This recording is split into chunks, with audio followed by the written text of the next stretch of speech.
अस्सलाम वालेकुम दोस्तों। आज की वीडियो में हम बात करेंगे रियल एस्टेट के सीआरएम के बारे में। कस्टमर रिलेशनशिप मैनेजमेंट का वो सॉफ्टवेयर जो हमारी रियल एस्टेट में डील करने की स्पीड को, ऑथेंटिसिटी को, ट्रांसपेरेंसी को बहुत बढ़ाता है और आपको बहुत अच्छा बिजनेस करने के मौके देता है। बहुत से लोग अभी तक पाकिस्तान में सीआरएम की अहमियत को नहीं जानते कि एक रियल एस्टेट के सीआरएम की क्या इंपॉर्टेंस है और हम उसको किस तरह से यूज़फुल कर सकते हैं अपनी कंपनी के अंदर और उसका क्या इम्पैक्ट आ सकता है हमारे ओवरऑल बिजनेस के ऊपर। इस वीडियो में आपको 14 ऐसे पॉइंट्स बताऊंगा मैं सीआरएम से रिलेटेड, जिसमें आप रियल एस्टेट सीआरएम की अहमियत को समझेंगे, आपको इसके एडवांटेजेस पता चलेंगे और हर वो कंपनी जिस तरह हम लोग रेड बॉक्स में इस सीआरएम को यूज़ करते हैं और हमें इससे क्या फ़ायदा मिलता है। तो मैं ये चाहता हूं कि रियल एस्टेट की इंडस्ट्री के अंदर भी एज अ सीएसआर इनिशिएटिव हमें इस तरह की चीज़ों को इंट्रोड्यूस करवाना चाहिए ताकि तमाम मार्केटिंग एजेंसीज, तमाम ब्रोकर एजेंसीज और लोगों की इसके ऊपर ट्रेनिंग्स हो, उनको मालूम हो कि इस तरह बिजनेस करके आप अपने बिजनेस के अंदर क्या बेहतरी लेके आ सकते हैं। सो फर्स्ट पॉइंट इसमें वो है जी कि सीआरएम जो है वो आपको बेसिकली सेंट्रलाइज्ड डाटा मैनेजमेंट देता है। सेंट्रलाइज्ड डाटा मैनेजमेंट का मतलब ये है कि जितनी भी इंफॉर्मेशन आपके पास आ रही होती है वो एचआर से रिलेटेड हो, आपकी कंपनी का अटेंडेंस क्या है, लोग किस टाइम पे आ रहे हैं, किस टाइम पे जा रहे हैं, लीव्स कितनी हैं, आपके टाइम की कंपनी के अंदर हमारे फाइनेंशियल डिपार्टमेंट्स होते हैं, कोई भी डील जो लॉक होती है उसकी टोकन अमाउंट आती है, टोकन अमाउंट के ऊपर एक कोई टाइम होना चाहिए डील का। उसके बाद उसके कुछ ऑपरेशंस होते हैं, क्या उस पर फाइल बनी या नहीं बनी, उस पर वो डील के लिए क्या एनओसी अप्लाई किया गया या नहीं किया गया, उसका जो जो जो एजेंट है जो उससे कांटेक्ट कर रहा है उसका अपने क्लाइंट के साथ क्या किस तरह का रिलेशनशिप चल रहा है,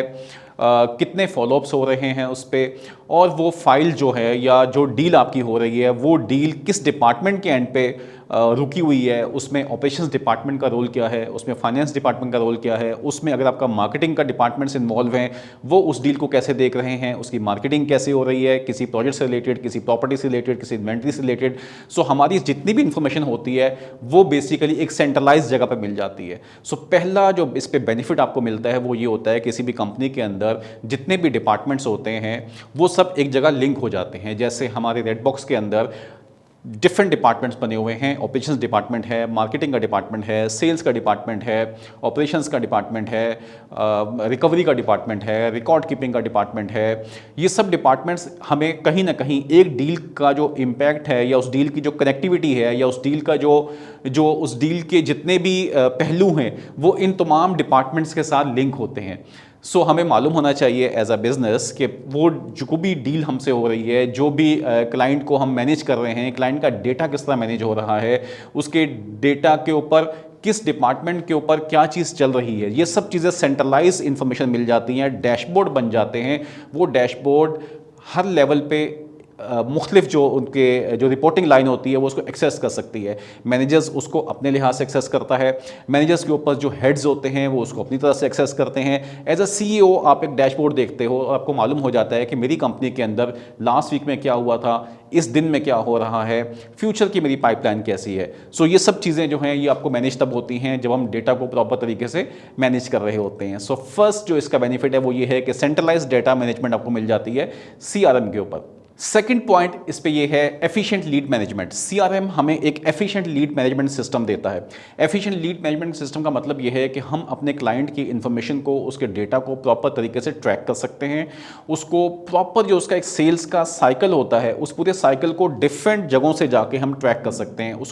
उसको हम ऑब्जर्व कर सकते हैं, उसको हम इम्प्रूव कर सकते हैं कि अगर हमें कोई लीड आई है, हमें वो लीड असाइन की गई है किसी एजेंट को कि आप इस पर कॉल करेंगे, क्या उसने कॉल की है या वो लीड अभी तक वर्जन है, वो लीड अभी तक अनटैप पड़ी हुई है। अगर उसने उस पर कॉल की है तो उस कॉल की क्वालिटी क्या है, उस कॉल लीड मिलने का टाइम और उस पर कॉल करने के टाइम में गैप कितना ज़्यादा है। अगर आपको लीड मिली है दोपहर को 2 बजे और वो एजेंट जो हैं वो उस पर कॉल कर रहे हैं शाम को 6 बजे या 8 बजे या 10 बजे, तो ऑब्वियसली उसको वो वाला क्लाइंट से रिस्पांस नहीं मिलने की तवक्को जो उसको 2 बजे लीड मिलने के बाद अगले 15 मिनट, 20 मिनट, आधे घंटे में वो उसको कॉल करता। इसके ऊपर हम क्लाइंट का तमाम डेटा जो है वो ट्रैक कर सकते हैं। सेल्स का पूरे जो जितने भी पॉइंट्स होते हैं सेल्स के, किसी भी प्रॉस्पेक्ट्स के, कि वो आपको अपना नंबर प्रोवाइड करता है, वो नंबर के बाद आप उस पर कॉल करते हैं, देन उसके बाद उसकी लीड उस पर वो अपने आपको नीड से आगाह करता है कि मुझे क्या रिक्वायरमेंट है, मुझे क्या चीज़ चाहिए, क्या वो रिस्पॉन्स देता है। उसकी बेसिस पे आप उसकी लीड को कैटेगराइजेशन करता है जो एजेंट होता है कि क्या ये लीड इंटरेस्टेड है, अगर इंटरेस्टेड है तो कितनी इंटरेस्टेड है, वो किस प्रोजेक्ट में जाना चाहता है, उसका इन्वेस्टमेंट साइज़ क्या है, वो उस क्लाइंट को मैं कहाँ पे प्लेस करवाऊँ, फिर उसके बाद उस क्लाइंट को उसने कहाँ पे टैप करना है। सो एफिशिएंट लीड मैनेजमेंट सिस्टम किसी भी सेल्स की कंपनी के लिए, जिस तरह इंश्योरेंस की इंडस्ट्री होती है या बैंकिंग इंडस्ट्री होती है, फार्मा की इंडस्ट्रीज होती हैं और डिफरेंट जगहों पे सेल्स का डिपार्टमेंट तो पूरी दुनिया में काम करता है, रियल एस्टेट के अंदर सीआरएम के अंदर अभी तक पाकिस्तान में उस तरह से लोगों ने इस चीज़ को समझा ही नहीं है। सो ये बहुत इंपॉर्टेंट पॉइंट है कि आपकी लीड मैनेजमेंट सिस्टम को आप एफिशिएंट बनाएं। थर्ड पॉइंट है automation and workflow. Automation and workflow का मतलब यह है कि किसी भी प्रोसेस को ऑटोमेट करना, जो पूरा वर्कफ्लो चल रहा है वो एक ऑटोमेट हो जाएगा। इसमें क्या होता है कि अगर फर्ज कीजिए क्लाइंट का नंबर हमें मिलता है तो क्या उसको बात करने के बाद उसे कोई एसएमएस थ्रू होना चाहिए, क्या उसको कोई ईमेल थ्रू होनी चाहिए किसी स्टेज पे जाके। फर्ज कीजिए क्लाइंट कहता है यार मुझे ये चीज़ नहीं चाहिए, तो क्या कोई ऐसी ऑटो जनरेटेड ईमेल हो सकती है जो उसको सेंड कर दी जाए, या बात करने के बाद क्या उसका फीडबैक लिया जा सकता है क्लाइंट का कि आपने हमारे एजेंट से बात की, आपको ये चीज़ कैसी लगी, इस डील के बारे में आप क्या बोलेंगे, या जो आपको पिच दी गई है उसमें कोई कमी तो नहीं है, या आप इस पर अपना फीडबैक दीजिए। ये सब जो इंटरेक्शन करते हैं क्लाइंट के साथ, इस पूरे प्रोसेस को ऑटोमेट कर देता है सीआरएम का प्रोसेस। हम अपने क्लाइंट को एसएमएस कर सकते हैं, हम उसे व्हाट्सएप पे कोई चीज़ भेज सकते हैं, हम उसको ईमेल कर सकते हैं, हम उस के ऊपर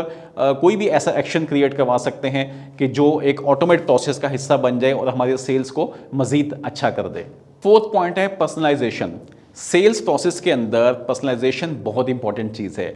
क्लाइंट ये चाहता है कि आप एक नंबर से बात नहीं कर रहे, और ये हमें समझना चाहिए कि एक 0321 8233 244 हम किसी नंबर से बात नहीं कर रहे, हम एक इंसान से बात करने जा रहे हैं। हम उस इंसान को किस तरह से देखते हैं, हम उस इंसान की personal requirements, personal needs, client की उसकी जो जो प्रॉस्पेक्ट्स है हमारा, उसको हम किस तरह से जज कर सकते हैं, उसके लिए हमें उसका एक पास्ट एक्सपीरियंस होना चाहिए। कोई भी क्लाइंट हमारे पास आया, एक एजेंट की टीम है, सेल्स टीम है, वो उस पर काम कर रही है, लेट्स सपोज ये फेब के मंथ की बात हो रही है, आपकी वो टीम चली जाती है अक्टूबर के मंथ के अंदर, वो एजेंट चला गया। अब आपके पास जो नई टीम आके बैठी है उसके पास उस क्लाइंट की कोई हिस्ट्री मौजूद नहीं है, उस क्लाइंट का कोई इंटरेक्शन उसके साथ नहीं है। सो अब जब वो उससे बात करेगा तो अगेन वो बिल्कुल एक ब्लैंक माइंडसेट से उसके पास जा रहा है उसको पिच करने के लिए, जो कि बहुत गलत बात है, क्योंकि क्लाइंट तो आपसे रिलेशनशिप बिल्ड कर चुका है, वो तो आपकी कंपनी से कोई डील कर चुका है या उसकी ऑलरेडी बात हो चुकी है आपके साथ। सो हमें ये चाहिए कि इस सीआरएम के थ्रू जो रियल एस्टेट में इंप्लीमेंट होता है, इसके थ्रू हम क्लाइंट का डेटा इस तरह मेंटेन करें कि क्लाइंट के साथ हमारा रिलेशनशिप पर्सनल लेवल पे बने। पर्सनलाइजेशन का जो प्रोसेस है वो सेल्स में बहुत इंपॉर्टेंट होता है। फिफ्थ पॉइंट है जी task management. So task management क्या है, हम दिन में ऑफिस में एंटर होने के बाद जो जो काम करती है हमारी सेल्स टीम करती है, या ऑपरेशंस की टीम करती है, या मार्केटिंग की टीम करती है, ये सब डिफरेंट टास्क हैं। ये छोटे छोटे टास्क जो भी आप परफॉर्म कर रहे होते हैं, इनको कैसे मैनेज किया जाए, हमें कैसे पता चले, किसी भी जो कंपनी को हेड कर रहा है, डिपार्टमेंट को हेड कर रहा है बंदा, उसे कैसे मालूम हो कि आज के दिन के अंदर टू डू लिस्ट क्या थी, कि मैंने क्या काम करने थे, क्या ऑनगोइंग मेरे प्रोजेक्ट्स हैं जो चल रहे हैं, और कंप्लीट कितने हो चुके हैं। रियल एस्टेट के अंदर हम देखते हैं कि जी कोई फ्लायर डिज़ाइन हो रहा है, कोई पोस्ट बन रही है सोशल मीडिया की, या एजेंट्स आपके सेल्स टीम है उसने कोई कॉल्स करनी, कि उसका टारगेट था कि आज हमने इस प्रोजेक्ट के ऊपर इतने क्लाइंट्स को कोई ऑफर भेजनी है आपने। सो ये आपके एक टू डू लिस्ट थी, आपने ये काम करने थे, उस पर कोई रिमाइंडर्स लगने होने चाहिए थे। तो क्या वो सारे काम कंप्लीट हुए, उसमें से कितने काम हैं जो ऑनगोइंग हैं, कितने काम हैं जो पेंडिंग में पड़े हुए हैं, और कितने काम हैं जो कंप्लीटेड के स्टेटस के ऊपर हैं। सो ये पूरा टास्क जो है ये एक सीआरएम मैनेज करके देता है सेल्स हेड को या कंपनी के। 6 पॉइंट प्रॉपर्टी ट्रैकिंग। सो अगर कोई भी ऐसी रियल एस्टेट एजेंसी के अंदर हमारे पास,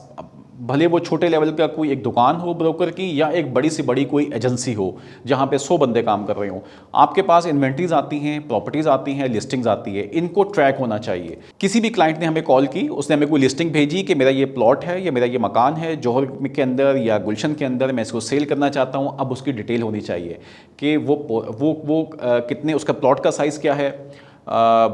उसमें रूम्स कितने हैं, उसमें गैराज है या नहीं है, उसमें लॉन है या नहीं है, वो 120 गज की कटिंग है या 250 गज की कटिंग है या 500 गज की कटिंग है, किसी भी टाइम पे आपके पास आज से 3 दिन के बाद, 4 दिन के बाद किसी आप ही की कंपनी के किसी दूसरे एजेंट के पास एक रिक्वायरमेंट जनरेट होगी जिसमें क्लाइंट ये पूछ रहा होगा कि मुझे उस एरिया के अंदर एक ऐसी प्रॉपर्टी चाहिए। अब ये बंदा और ये बंदा आपस में कनेक्ट नहीं कर रहे, ये प्रॉपर्टी कहाँ मौजूद है कि इसको ये वाला बंदा उठाए और अपने क्लाइंट को दे सके। So within the organisation एक प्रॉपर्टी की लिस्टिंग को मैनेज करना बहुत ज़रूरी है, भले वो एक छोटे लेवल पे हो रही हो या एक बड़ी से बड़ी कंपनी लेवल पे हो रही हो। प्रॉपर्टी की लिस्टिंग्स को प्रॉपर तरीके से CRM के ऊपर होना चाहिए और उसकी एक्सेस तमाम एजेंट्स के पास होनी चाहिए। 7 पॉइंट है analytics and reporting. So as a head हमने क्या देखना होता है, as a CEO, as a head हमें ये देखना होता है कि हमारे डिपार्टमेंट में या हमारी ऑर्गेनाइजेशन के अंदर जो परफॉर्मेंस चल रही है उसको हम उसकी एक पिक्चर कहाँ देखें, उसकी हमें डैशबोर्ड पिक्चर्स कहाँ देखें, हमें एनालिटिक्स कहाँ पे नज़र आए कि मेरी ये जो एक्टिविटी हुई है, ये जो आज हमने काम किया है, इसके ऊपर किस एजेंट ने कितना काम किया है, किस डिपार्टमेंट में कितना काम हुआ है, क्या उस टाइम फ्रेम में वो काम हुआ भी है या नहीं हुआ। KPIs होती हैं हर ऑर्गेनाइजेशन के अंदर, की परफॉर्मेंस इंडिकेटर्स। अगर आपने ये कहा कि जी हमारी सेल्स टीम जो है पर एजेंट उसके ऊपर फ़र्ज़ कीजिए वो 100 कॉल्स करेगा एक दिन के अंदर, तो क्या उसकी 100 कॉल्स पूरी हुई हैं? अगर इसने की हैं, एजेंट A ने की हैं, एजेंट B ने कितनी की हैं, एजेंट C ने कितने की हैं, क्या परसेंटेज है, किस सेल्स मैनेजर की टीम अच्छा परफॉर्म कर रही है, किसकी टीम अच्छा परफॉर्म नहीं कर रही, किस प्रोजेक्ट के ऊपर आपको क्लाइंट अच्छा रिस्पांस दे रहा है, क्लाइंट की रिक्वायरमेंट किस एरिया में जनरेट हो रही है, क्लाइंट की नीड्स कहाँ कहाँ आ रही हैं, और क्लाइंट की जो नॉट इंटरेस्टेड वाली चीज़ है वो किस किस प्रोजेक्ट पे क्लाइंट नॉट इंटरेस्टेड में वो जा रहा है कि उसको उस प्रोजेक्ट की समझ नहीं आ रही या वो वहाँ पे लेना नहीं चाहता। ये सब चीज़ें कौन बताएगा? ये हमें डैशबोर्ड पिक्चर्स बताएगी, रिपोर्टिंग स्ट्रक्चर बताएगा, वो एनालिटिक्स बताएंगे जो CRM देता है, उस पर जो टीम काम कर रही होती है सारा दिन, उस पूरे काम को शाम को एक पिक्चर बन रही होती है या रियल टाइम पे पिक्चर बन रही होती है CRM के ऊपर, जिसको देखा जा रहा होता है कि अगर हमारी इस मंथ की सेल्स कितनी है, टारगेट क्या था, हमने अचीव कितना किया, वेरिएशन कितनी आई, हमारे पास रेवेन्यू कितना जनरेट हुआ, हमने कितने एजेंट्स को पिच करना था, कितनों को कर पाए, कितने एजेंट हमसे, कितने क्लाइंट्स हमसे रह गए पिच करने। सो ये तमाम इन्फॉर्मेशन किसी भी कंपनी के जो हेड्स होते हैं या कोई टीम का जो मैनेजर होता है उसके लिए ये चीज़ जानना बहुत ज़रूरी है। रियल एस्टेट के अंदर रिपोर्टिंग एनालिटिक्स को समझना और इसको एक साइंस की तरह इस पे अमल करना ये बहुत ज़रूरी है। 8th पॉइंट है रेफरल मैनेजमेंट। जिस तरह आपने इससे पहले पॉइंट में देखा कि हम प्रॉपर्टी को मैनेज करते हैं, लिस्टिंग मैनेज करते हैं, इसी तरह रेफरेंस मैनेज होना चाहिए। रेफरल मैनेजमेंट डील्स के अंदर हमें क्लाइंट्स बहुत से रेफरेंस देते हैं। जो आपका अच्छा क्लाइंट होता है, खुश क्लाइंट होता है, वो आपको 4 नए क्लाइंट रेफर ला के देता है, 4 नए रेफरल आपको देता है। इन रेफरल को हम कहाँ मैनेज करते हैं? हमें कैसे मालूम होता है कि कौन सा बंदा किसके रेफरेंस से आया,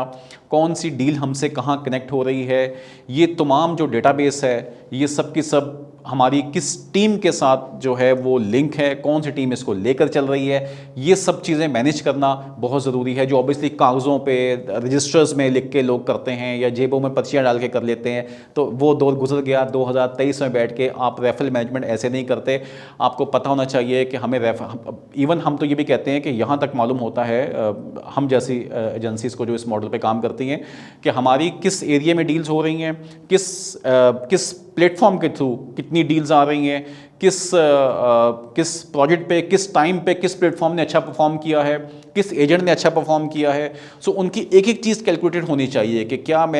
मुझे मेरा बजट फेसबुक पे जाना चाहिए, क्या मेरा बजट जो है वो गूगल पे जाना चाहिए, क्या मुझे इससे अच्छा है कि मैं न्यूज़पेपर पे जाऊं। सो वो अलग अलग जगहों पे क्लाइंट को टैप करना और अलग अलग जगहों पे उसकी जो आपके पास प्रॉस्पेक्ट्स आते हैं, जो लीड्स आती हैं, उनको उस अंदाज से मैनेज करना। तो और फिर उसके बाद ये देखना कि उसका एंड रिजल्ट क्या आया है। ये सब चीज़ें CRM हमें देता है। 9th point mobile accessibility. हम लोग अपने CRM के ऊपर अपने तमाम जो सेल्स के एजेंट्स होते हैं उनको मोबाइल एक्सेसिबिलिटी देते हैं। सो ये बहुत ज़रूरी है किसी भी CRM से रिलेटेड कि वो मोबाइल के ऊपर रिस्पॉन्सिव हो। आप मोस्ट ऑफ द टाइम हम लोग लैपटॉप यूज़ नहीं कर सकते। लोगों के जहन में ये भी कन्फ्यूजन है कि अगर इस तरह का हम कोई सॉफ्टवेयर ले लेंगे या बनवा लेंगे तो हम शायद एक कंप्यूटर होगा, उसके स्क्रीन पे बैठे हुए होंगे, उस पर काम करेंगे, कंप्यूटर की अपनी एक कॉस्ट होगी। सर ऐसा नहीं होता। अब आप मोबाइल के अंदर उसको डाउनलोड कर सकते हैं, उसको इस्तेमाल करते हैं, वो एजेंट मोबाइल से ही कॉल करता है, बिल्कुल पेपर फ्री इन्वायरमेंट हो जाता है। हमें कोई भी चीज़ किसी एजेंट को लिखने की ज़रूरत नहीं है, उसको इवन शायद उसको कागज़ कलम तो चाहिए, वो तो होना चाहिए क्योंकि आप कोई नोट्स उस पर लेते हैं, बट उसके अलावा उन तमाम नोट्स को भी मैनेज आपको सीआरएम में जाके करना चाहिए। और ये काम सेल्स का आप बेड पे लेट के कर सकते हैं, आप किसी चाय के होटल में बैठ के कर सकते हैं, किसी कॉफ़ी शॉप पे कर सकते हैं, पार्क में वॉक करते हुए कर सकते हैं, क्योंकि ऑन द गो आपके हाथ के ऊपर मोबाइल में सीआरएम है जिस पे आप ये देख रहे हैं कि मुझे नई लीड असाइन हुई है, इस नई लीड कब असाइन हुई थी, किसने असाइन की है, किस प्रोजेक्ट पे असाइन हुई है, उस क्लाइंट का इंटरेस्ट क्या है, उसके ऊपर आप उसे कॉल कर सकते हैं, वो कॉल बैकएंड पे मैनेज हो रही होती है, देन आप उसको उसके अकॉर्डिंगली पार्क कर सकते हैं, क्लाइंट का इंटरेस्ट रेशो चेक कर सकते हैं, जो भी चीज़ें आपने फर्दर उस पर डीलिंग करनी है वो सब चीज़ें आप उस पर कर सकते हैं। So mobile accessibility most important feature है किसी भी रियल एस्टेट सीआरएम का। कोलैबोरेशंस, सो होता क्या है कि दुनिया जिस तरह ग्लोबल विलेज बन गई है, एक ऑफिस आपका यहाँ पे है, एक ऑफिस आपका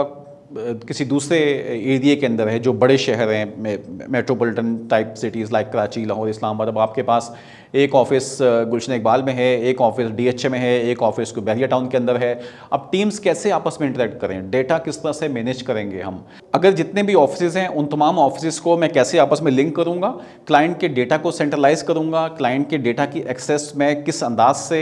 एक दूसरे को दूंगा जितनी मेरी टीम होगी, और एक टीम दूसरे से क्लाइंट कैसे शेयर करेगी, ये ट्रांसफ़र कर देगी क्लाइंट अपना या उस पर अपने कमीशंस की शेयरिंग करेगी। ये सब चीज़ें जिस पे कंपनी के डिपार्टमेंट आपस में कोलैबोरेट करते हैं या आपके डिफरेंट ऑफिस आपस में कोलैबोरेट करते हैं, या इवन आप किसी दूसरी एजेंसीज को ऑन बोर्ड ला के सीआरएम के ऊपर उनके साथ भी कोलैबोरेट कर सकते हैं। 11 पॉइंट है डाटा सिक्योरिटी। सो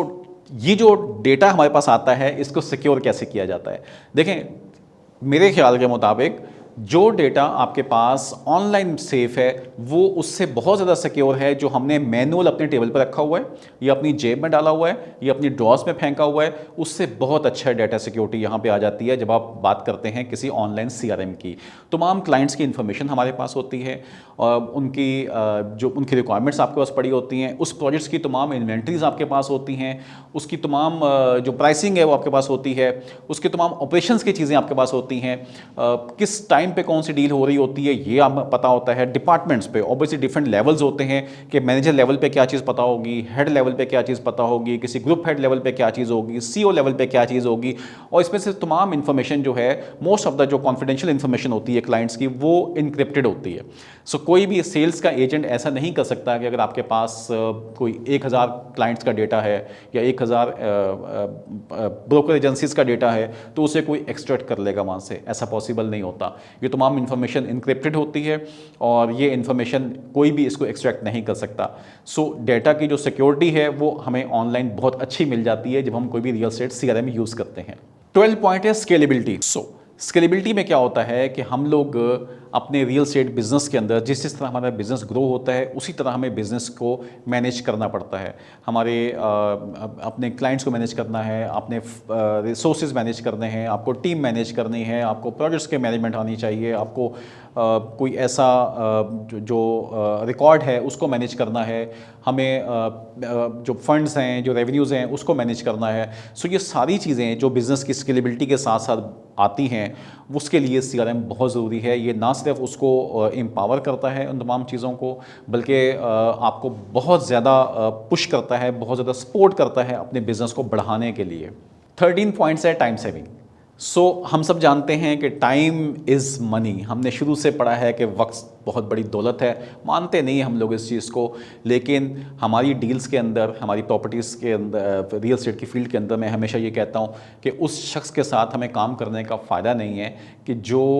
अपने वक्त की कदर नहीं करता। मुझे तो ये लगता है कि अगर मैं किसी ऐसे ब्रोकर को देखता हूँ या किसी ऐसे रियल एस्टेट एजेंट को जब मैं मिलता हूँ, इवन अपने ऑफिस में जब हम किसी ऐसे शख्स को देखते हैं कि जो शायद वक्त को अहमियत नहीं दे रहा, वो अपना टाइम वेस्ट कर रहा है, तो मुझे ये लगता है कि अगर मेरी जो शख्स अपने वक्त की कदर नहीं कर रहा वो मेरी इन्वेस्टमेंट की कदर भी नहीं करेगा। सो टाइम जो है वो इतनी बड़ी वैल्यूएबल चीज़ है हमारी ज़िंदगी के अंदर, जो सेकंड्स हमने गुजार दिए वो हमें कभी वापस नहीं मिलेंगे। सो टाइम सेविंग्स हमें जो सीआरएम देता है ये हमें बहुत ज़्यादा हमारी वर्किंग को बहुत एफिशिएंट बना देता है, हमारे तमाम काम करने के स्टाइल को बहुत एफिशिएंट बना देता है, हमारा बहुत सा वक्त बचा लेता है। बहुत सी ऐसी इन्फॉर्मेशन जिसके लिए हमें कागज़ ढूंढने पड़ेंगे, हमें लिखना पड़ेगा, कैलकुलेशंस करनी पड़ेगी, वो चंद फिल्टर्स के साथ साथ हम CRM से उसको इन्फॉर्मेशन को निकाल सकते हैं। उस हमारी टिप्स पे 2 क्लिक्स के साथ मुझे वो प्रॉपर्टी मिल सकती है, मुझे वो इन्फॉर्मेशन मिल सकती है, जो शायद वैसे अगर मैं मैनुअली मैनेज करने के लिए जाऊँगा तो मुझे उसके लिए अपने पास एक अलमारियाँ रखनी पड़ेंगी वो सब चीज़ रखने के लिए।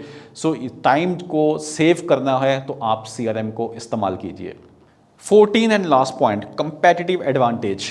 इस इंडस्ट्री के अंदर जहां पे बहुत से लोग अभी तक शायद CRM का बेसिक मकसद भी नहीं समझ पाते, आप ये सोचिए कि आपके पास कितना बड़ा एडवांटेज है। जो शख्स इस डेटा को सही तरह से मैनेज करता है और इसको लेकर चलता है, वो अपनी पूरी मार्केट से एक पॉइंट ऑलरेडी प्लस चला गया कि आप के बराबर में जो ऑफिस मौजूद है उसको मालूम ही नहीं कि कोई रियल एस्टेट के अंदर ऐसा कोई सॉफ्टवेयर भी है जो मेरी लीड्स को मैनेज कर सकता है। क्या मैं अपनी टीम को मैनेज कर सकता हूँ? क्या मैं उनकी परफॉर्मेंस को जज कर सकता हूँ? क्या मैं उनसे रिपोर्टिंग ले सकता हूँ? क्या मैं उनको अकाउंटेबल कर सकता हूँ?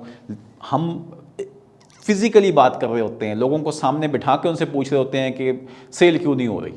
तो वो आगे से कह रहा होता है कि जी मार्केट हालात अच्छे नहीं हैं। लेकिन हम उसको बैकएंड के ऊपर डेटा सपोर्ट नहीं बना पा रहे होते, ना उसके पास डेटा सपोर्ट है ना आपके पास डेटा सपोर्ट मौजूद है। सो अगर हम तमाम नंबर्स को, डेटा को एक प्रॉपर तरीके से यूज़ करते हैं तो आपके पास इतना बड़ा कंपेटिटिव एडवांटेज आ जाता है अपनी मार्केट के अंदर कि आप बहुत अच्छा परफॉर्म करते हैं और चंद ही महीनों के अंदर आप निकल के खड़े हो जाते हैं पूरी इंडस्ट्री के अंदर। डेटा आपको मोटिवेट करता है, डेटा आपको स्टोरी टेलिंग करता है। जितनी अच्छी कहानी आपको नंबर सुनाते हैं वो शायद अल्फाज भी नहीं सुनाते, हमें साफ मालूम हो जाते हैं एक पिक्चर देख के, एक डैशबोर्ड देख के, एक नंबर देख के कि एक्चुअली ये हो रहा है। एक ग्राफ देख के पता चल जाता है कि पीछे की कहानी क्या है। बाकी सब चीज़ें जो हो रही होती हैं फेस टू फेस बैठ के, वो बहुत सी सूरतों में इजाफी चीज़ें हो रही होती हैं। So real estate CRM use कीजिए। मेरी तमाम उन लोगों से ये रिक्वेस्ट है जो इस इंडस्ट्री से लिंक करते हैं कि अपने आप को प्रोफेशनल बनाइए, अपने आप को इम्प्रूव कीजिए, टेक्नोलॉजी पे आइए और कोशिश कीजिए कि इस तरह से काम करें कि जिससे हमारा क्लाइंट सेटिस्फाई हो, क्लाइंट की लाइफ में वैल्यू ऐड करें, क्लाइंट हमसे खुश हो, उसको मालूम हो, उसको एक ऑथेंटिसिटी मिले, उसको ट्रांसपेरेंसी मिले, उसको लगे कि यार मैं इस एजेंसीज़ के ऊपर या इन पे ट्रस्ट कर सकता हूँ मैं इन लोगों के साथ। हम शायद अपनी इंडस्ट्री को सही तरह से एक्सप्लेन नहीं कर पा रहे, हम कितना अच्छा काम करते हैं, रियल एस्टेट कितनी बड़ी फील्ड है, कितनी साइंटिफिक किस्म की फील्ड है, इसमें कितना मैथ्स इन्वॉल्व होता है, इसके अंदर कितनी साइंस इन्वॉल्व होती है, लेकिन हम उसको उस तरह से एक्सप्लेन नहीं कर पाते और इस अंदाज से बात हो रही होती है हमारे यहाँ जो ब्रोकर हजरात हैं माजरत के साथ कि एक पढ़ा लिखा आदमी वहाँ से 2 कदम पीछे हट जाता है। सो ये हमारा एम है रेड बॉक्स का कि हम अपने जो सिस्टम्स और वो सब चीज़ें जिस पे हम काम करते हैं हम उस पे लोगों को एजुकेट करें, लोगों को उस पे अवेयर करें, ताकि हम एक वैल्यू क्रिएट कर सकें विद इन द इंडस्ट्री सबके लिए। और अगर इंडस्ट्री इंप्रूव करेगी तो ये सबके लिए बेहतर होगा, आपके लिए भी, मेरे लिए भी, हमारे क्लाइंट्स के लिए भी, हमारे इन्वेस्टर्स के लिए भी और इस मुल्क पाकिस्तान के लिए भी। दुआ में याद रखिएगा। बहुत बहुत शुक्रिया। अस्सलाम वालेकुम।